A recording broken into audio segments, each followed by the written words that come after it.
네, 안녕하세요. 세계금융연구원 조영국 센터장입니다.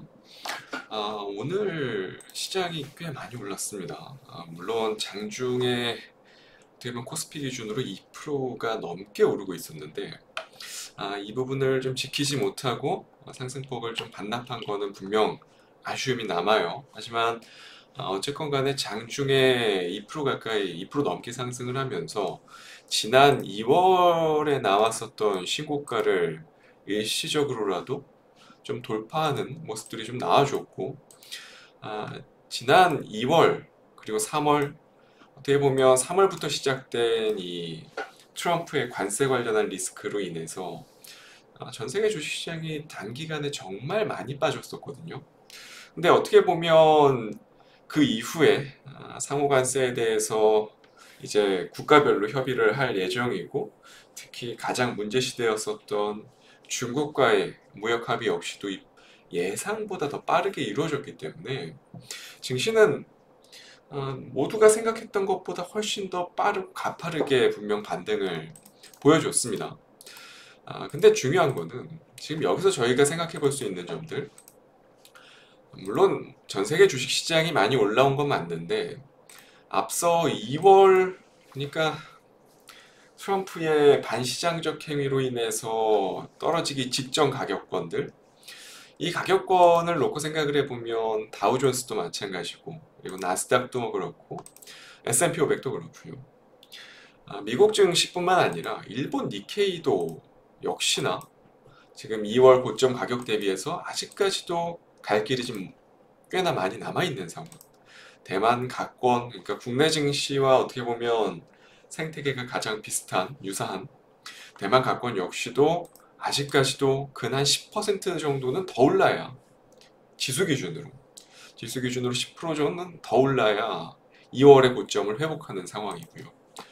그 밖에 신흥국 증시를 이끌었었던, 상반기 내내 신흥국 증시를 이끌었었던 홍콩 항생 역시도 아직까지 관세 관련한 노이즈가 불러일으키기 전 가격권을 회복하려면 적어도 지수 기준으로 한 6에서 7% 정도는 더 올라야만 기존 2월, 3월의 고점을 회복할 수 있는 상황입니다. 이러한 분위기 속에서 어떻게 보면 코스피가 최근, 그러니까 4월부터 나왔었던 반등 파동, 그리고 5월에 이어지고 있는 이 강한 상승세들, 이것들을 놓고 보면 오늘 그리고 이번 주 월요일부터 있었던 이 상승 흐름들, 3일간의 상승 흐름들, 이것들은 어떻게 보면 좋은 시그널이 분명 감지되는 것이 아닌가라는 생각이 들고, 그 어떠한 시장보다도 2, 3월 고점을 빠르게 회복했다라는 점들. 뭐 여러 가지 이유를 분명 생각해 볼 수 있을 것 같은데요.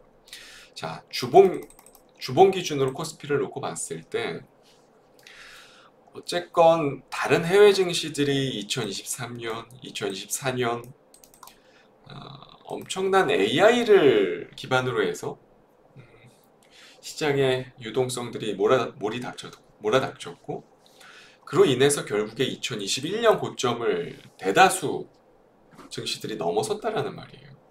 하지만 한국 증시는 아시다시피 2023년, 24년 상당히 힘들었었던 두 해를 보냈습니다. 계속 제자리 걸음만 했었고, 솔직히 말하면 지금도 어떻게 보면 계속 하단 밴드를 벗어나고 있지 못하는 그런 상황인 거는 사실입니다. 하지만 분명한 거는 지금 이번 파동은 조금 느낌이 다르다라는 거죠. 독일 증시를 제외하고는 2월의 고점을 가장 빨리 회복을 했고, 이제서야 본격적으로 국내 증시는 상승 파동에 대한 가능성이 상당히 높아지고 있다는 점들. 뭐 여러 가지 이유가 있겠죠. 일단 기본적으로 지정학적 리스크에 대한 부분들이 해소가 되고 있다는 점들. 첫 번째로 트럼프로 인해서 어쨌건 이란과 이스라엘 간의 갈등은 좀 어느 정도 해소가 되었고, 물론 지역 내 하마스에 대한 전쟁은 계속 이어지고 있으나 사실 뭐 그거는 시장의 큰 여파가 이어질 가능성은 낮은 상황이고, 지금 중동 전쟁은 거의 막을 내린 상태고, 러시아, 우크라이나 역시도 마찬가지입니다. 피크아웃을 지나고 이제는 올해 안에 휴전에 대한 밑그림이 그려질 가능성이 상당 부분 드리워져 있는 그런 상황이에요. 그러니까 어떻게 보면 한국 같은 경우는 유일한 분단 국가이기 때문에 전 세계적으로 지정학적 리스크에 대해서 꽤나 취약할 수밖에 없었던 상황이었죠. 그러다 보니까 2022년 러시아 우크라이나 전쟁이 발발하고 나서 디스카운트 요인이 더 강화되었었다는 점. 그 부분이 일정 부분 조금씩 해소가 되고 있다는 것은 코스피에 있어서 상당히 긍정적 요소로 작용할 수 있는 부분들이고, 그리고 두 번째는 주요 에너지 가격들, 유가, 주요 가스 가격들부터 해서 원자재, 식료품 가격들, 이런 것들이 어떻게 보면 2022년, 23년을 지나서 대다수의 지하자원 가격들이 제자리로 돌아왔죠. 원상 복구가 됐죠. 그러다 보니까 한국 같은 경우는 구조적으로 뭐 아시다시피 이렇다 할 지하자원이 없습니다. 지하자원이 없고 돈이 될 만한 원자재 역시도 딱히 나오지 않고, 그렇다고 뭐 다른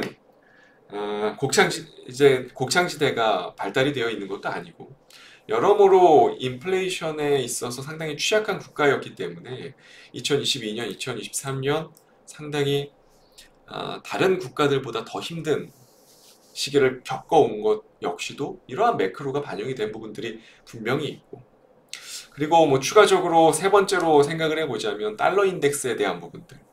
그동안 기축통화로 불리우는 달러가 너무나도 강세 흐름을 보여왔었고 110달러 선까지 올라가는 모습들을 좀 보여왔는데, 이제 98달러 정도까지 좀 많이 안정화됐거든요. 지금 환율도 많이 내려왔고 달러 인덱스가 많이 내려왔다라는 점 역시도 어떻게 보면 국내 증시, 그러니까 신흥국 증시로 분류되는 한국 증시에게 힘을 더 보탤 수 있을 만한 요인들이고, 그리고 뭐 네 번째로는 이제 반시장적 행위로 평가되었었던 공매도 역시도 이제 금지 조치가 해제되면서, 강제 금지 조치가 해제되면서 다시 시장의 순기능으로 좀 이제 작용하기 시작했고, 마지막으로 오늘의 방송 타이틀 중에 하나인 이제 다음 주 화요일 대선이죠. 이제 지금 방송을 이제 수요일 장 마감 이후에 찍는데, 어쨌건 내일 목요일 날 이게 오픈이 되니까 방송이 딱 5일 남는 겁니다. 이제 방송 오픈일 기준으로 놓고 봤을 때는 역시 작년 12월부터 어떻게 보면 근 한 6개월여간 정치적 공백이 꽤나 장기화됐고, 그로 인한 영향력 역시도 뭐 크진 않았겠지만 일정 부분 계속 녹아들어 있었던 그런 상황이었죠. 그러다 보니까 막상 이제 대선이 가까워지면서 시장에 대한 모멘텀 역시도 어느 정도 좀 유입이 되는 상황들, 최근에 오늘도 마찬가지고 지주사격 종목들인 SK부터 시작해서 뭐 HD 현대부터 해서 꽤나 유의미한 상승률을 보여주는 모습들이 나타났고, 그동안 시장을 이끌었었던 조선, 방산 쪽, 그리고 원전 같은 업종들은 조금 조정이 나오고, 그리고 어떻게 보면 지수를 주도할 수 있을 만한 종목들인 삼성전자, SK하이닉스, LG에너지솔루션 같은 주요 제조업들, 현대차도 마찬가지고 이것들에 대한 반등이 좀 거세지는 양상들. 본격적으로 한국 증시의 추세적인 상향 가능성들, 상반기 내에 타겟 프라이스는 2800포인트, 지금 이제 불과 130포인트밖에 남지 않았거든요. 이 기세라면 6월 안에는 충분히 2800포인트를 회복하고 하반기는 충분히 3000포인트도 무리가 없는 그런 추세가 만들어지지 않을까라는 생각이 들어요. 결국에 이제 대선이 5일 남았고 5일 남은 현재 상황 속에서 유력하게 뽑히는 후보들의 공약들을 보면 결국에 상법 개정에 대한 강력한 의지를 표현하고 있고, 그래서 어떻게 보면 그동안 금융주들, 특히 은행주들, KB금융부터 시작해서 하나금융지주, 그 밖에 증권주들도 마찬가지고 한국금융지주들부터 시작해서 미래에셋증권도 그렇고 많은 종목들이 이미 상법 개정 관련해서 기대감을 안고 상승세를 보여왔고, 그리고 이제 대선 일주일 앞두고 SK를 비롯해서 아까 보여드렸었던 뭐 HD, 현대, 그 밖에 다양한 지주사 성격의 종목들이 오늘 급등을 했습니다. 이런 것들을 놓고 보면 결국에 앞으로의 시황이 대충 예상이 가죠.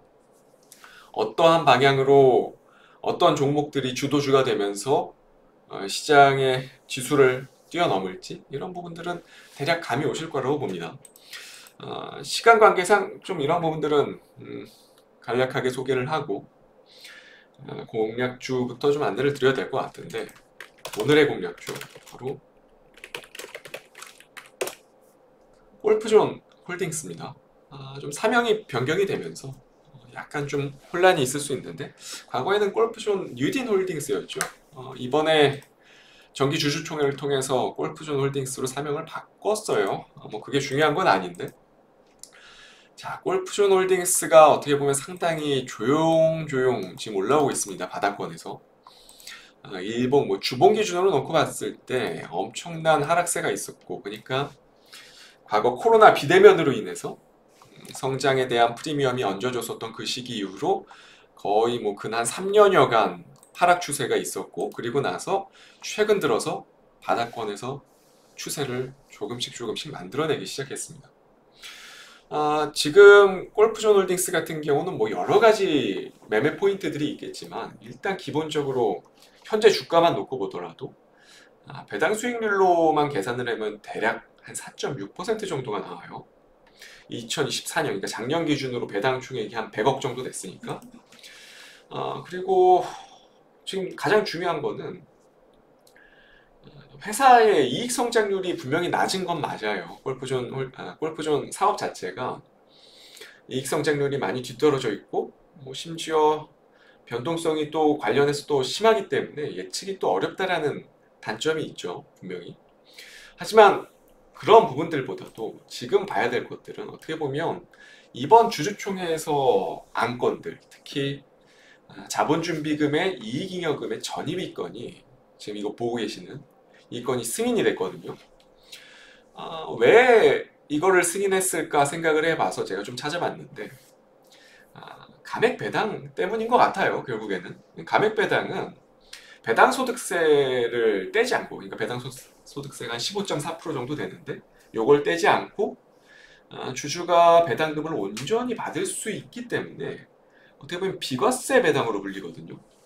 이러한 부분들을 어떻게 보면 일반적으로 기업이 영업활동으로 벌어들인 잉여금 자체를 일반 배당 지원을 사용하는 데 반해서 감액 배당은 기본적으로 자본준비금의 일부를 사용하기 때문에 과세를 안 해요. 그런 부분들에 있어서 어떻게 보면 이거를 염두하고 이미 지난 주총에서 작업이 좀 이루어졌다고 볼 수밖에 없고요. 그런 부분들이 어떻게 보면 이제 지수에 좀 반영되면서 본격적으로 상법 개정 가능성들, 여러 자본시장법 개정에 대한 가능성들, 이런 부분들이 반영이 되면서 골프존 홀딩스가 바닥권에서 드디어 주목받기 시작했고, 사실 뭐 더 깊이 있게 들어가면 이 기업의 자본금부터 시작해서 여러 가지 이야기 드릴 것들이 많은데, 그런 부분들은 시간 관계상 좀 생략을 하고, 아마 인터넷에서 좀 찾아보면 내용들이 많이 있을 거예요. 그런 부분들 한번 찾아보시면 될 것 같고, 일단은 제가 가장 주의 깊게 뽑고 있는 매수 포인트 중에 하나는 장기간 추세에 대한 부분들이 이제 턴어라운드 되는 초기 시점이다라는 점들, 기본적으로.